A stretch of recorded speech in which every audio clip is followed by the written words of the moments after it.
Oh my God, it's 10 o'clock. Hi, this is Calvin Cox. It's February 28, 2013. Time is 10:04 p.m. One thing I want to talk about real quick, I think it's hugely important, is that I think that trying to argue an arm twist against Mother Nature, you're going to probably lose almost every single time. Mother Nature is very rough, and I think it's foolish to drill in the ocean water in the Arctic area, because I know that if you're successful at sinking a well in the ocean water, that water is pretty deep, and I know that if there is a spill or something starts leaking down there, a pipe comes loose or something malfunctions, whatever, and that oil starts leaking, oil is less dense than water, so I do believe that's the reason the oil would rise. Well, probably it's going to occur when there's about 2 feet of ice on top of that water up there, and the oil is going to go all slowly rise up and up under that ice sheet and just spread right out and keep spreading, and you aren't going to be able to get to it no matter how hard you try, no matter what. And that is going to be, I believe, and that's what happens, is the oil would rise and get up under an ice sheet. It would be the largest ecological disaster imaginable. You cannot begin to imagine. And if it's a big blowout of some sort for some reason, or if there's an earthquake down there, and tectonic plates shift and a wellhead blows out, Bubba, it's going to make the Gulf of Mexico look like a, walk in the park. It's going to be you can't imagine what it'll do. It'll kill everything up under there. Everything. Anyway, that needs to be stopped, and never do it. If you can find oil on land up in the Arctic, give them permits left and right. As long as where they drill, they take a bulldozer and make a 10-foot dirt berm around there, so in case there's a blowout, it's going to contain the oil from flowing away or down a slope somewhere or something. Let them drill till their heart's desire, content, whatever. Just don't let them drill in the ocean water. A blowout there would be just, you could never overcome it would be like equal to the financial meltdown of 2008 in terms of environment. It would basically destroy so much. It would never be overcomable. Anyway, get on to the next thing. The sequester. The people who are for the sequester, whoever those people are for the sequester, either Republicans or Democrats, it's too much.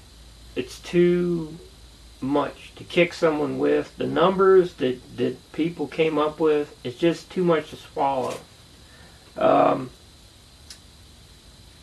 I know a lot of Republicans, they want that, but seems a bit arbitrary in the amount. It's too much without cutting the physical size of government employees. I haven't heard anything about that.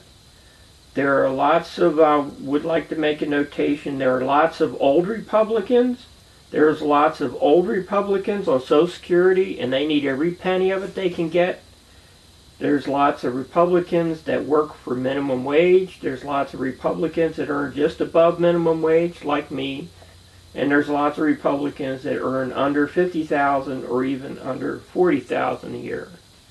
Okay? Those people are going to be voting. And whoever is for the sequester, as it is now, and as hard and as tough and as rough as it's going to be, this was a problem that should have been being dealt with over 3 years ago. Okay? Right at George Bush and Obama at the transition.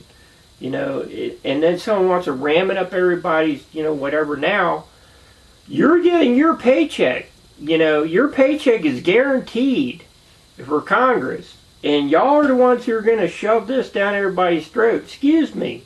The least congressman gets $173,000 a year. Someone like me, that's ridiculous. I think the president should take a roll call tomorrow and have every single congressman vote yay or nay on the sequester the way it is now, and then print their names in the Washington Post. Obama should take the money out of his pocket and print their name in the Washington Post the very next day, or the next newspaper comes out, says this person was for the sequester as it sits right now. They're still going to be making their $173,000 a year. What you end up with, I don't know. Okay, this just isn't government workers that are going to be hurt. It's everybody, all across the board. It's too big of a chunk for everybody to have to swallow right away. The other thing, the biggest thing that needs to be controlled next is Medicare and Medicaid.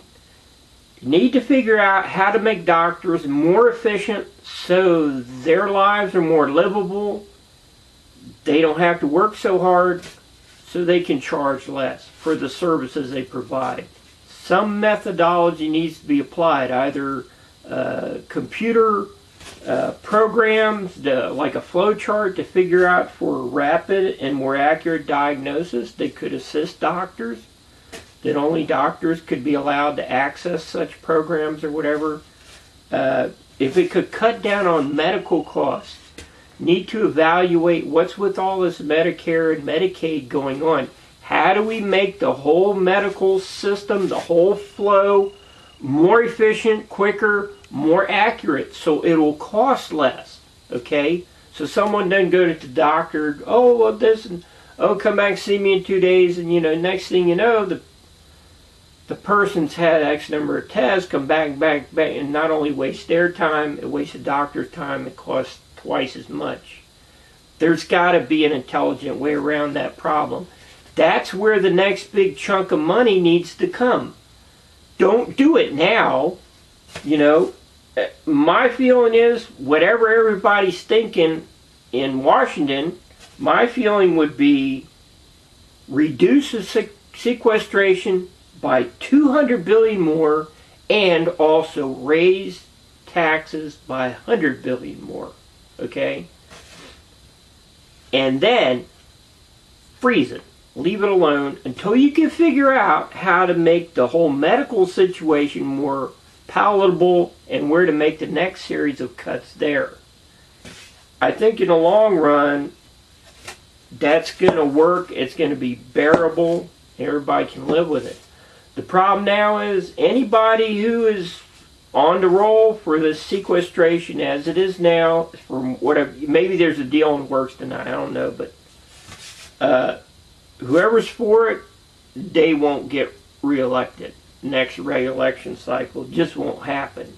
Because when these things kick in, I feel that they're going to be too much for people to swallow. They are going to have a ripple effect all the way down the line. And nobody's going to put up with that. The next election cycle, you're like this. Goodbye.